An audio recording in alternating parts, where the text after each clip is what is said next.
Hi everyone, welcome back to my channel, Miss Stormy Diva. A lot of you, if you've seen my last video, you know I had the big chop on February 23rd. Today I do got my clip-ins in, but I have been enjoying my teeny weeny afro. Let me tell you what the topic's going to be for today, something that was on my mind that I've seen a lot of. And I just want to go over some of the symptoms of a sore scalp and also the ways we can treat it, because this is something that I think is very important, because our hair grows out of our scalp, so we definitely want to learn how to keep our scalp as healthy as possible. So some of the symptoms are, if you've noticed a sore scalp, is it sore to touch? There could be redness, irritation, some itching. It could be dry and tight. Rash could develop, bumps, scabs, or even a burning sensation and pain. Now, what causes this sore scalp? A lot of times bacteria is the culprit for a sore scalp, but most other times it's things that we're doing to ourselves that can cause this. And I'm just going to touch on 4 things that I think that are important, that we must keep in mind when we're dealing with our hair. One is we use on our hair, for example, when you're detangling your hair, or tension on the scalp, washing your hair with hot water or any type of base, medium base that is really hot, and leaving behind residue from your muds, your shampoos, your protein treatments, and chemicals, harsh chemicals like hair dyes and things like that. So the first one is tension on the scalp.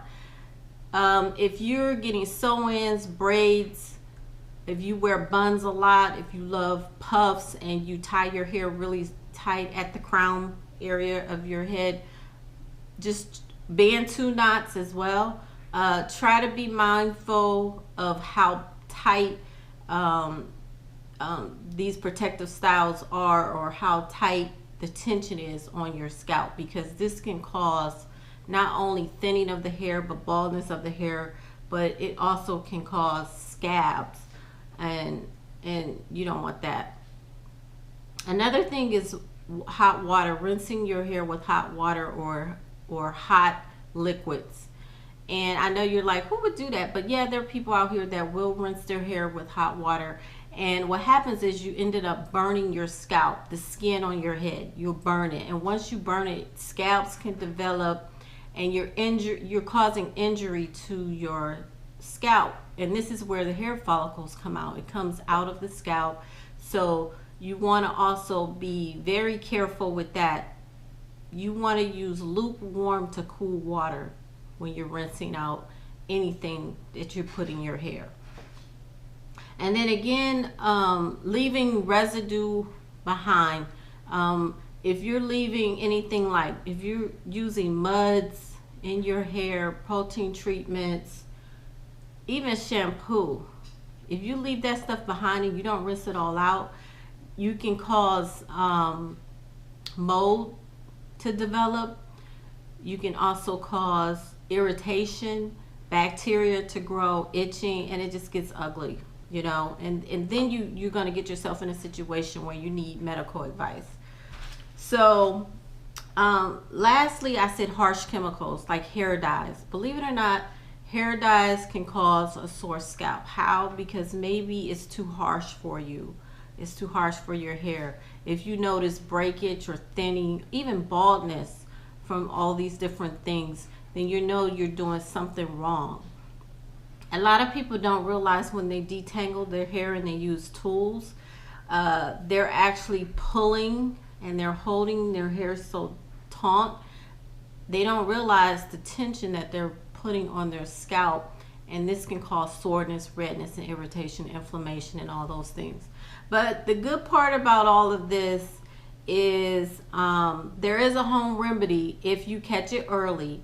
So if you experience dandruff and itchy scalp, you can catch all these things really early with either coconut oil, essential oils, or apple cider vinegar, and of course a good sulfate-free shampoo.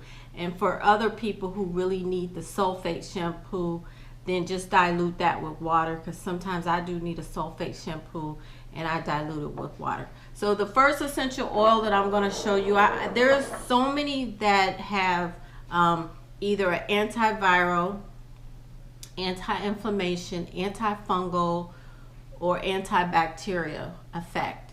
And this is just a few. So you got lavender, geranium, frankincense, and frankincense has some amazing properties for getting rid of antiviral colds and flu and all of that, if you want to research this. Rosemary, cedarwood, lemon. Lemon is like a disinfectant, so it's got an antibacterial effect. It probably also have some other anti-fungus as well. I have to look that one up again, but it's good for the scalp as well. And then peppermint. Oh my God, this has so many different amazing properties. My hair just loves peppermint. And then of course coconut oil. You'd be surprised how many different things that coconut oil can do. Coconut oil is an antifungal.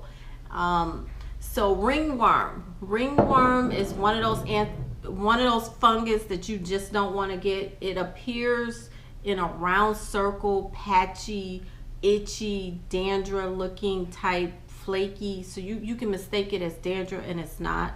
It's actually ringworm. One day you wake up and you'll have a patch that's missing, that's in a circle. That was probably ringworm, and that is really hard to get rid of. It's very contagious, and you need medical attention for that. And then lastly is apple cider vinegar. This is the brand I'm using, but I'm sure you can use any other brand to do your scalp rinses. This one has the mother in it, so that's why I like it, because I also drink it. So yeah. So with that, I just want to end this by saying pay attention to your head environment, and also pay attention to the things that you're doing to your head and scalp. You really want to keep your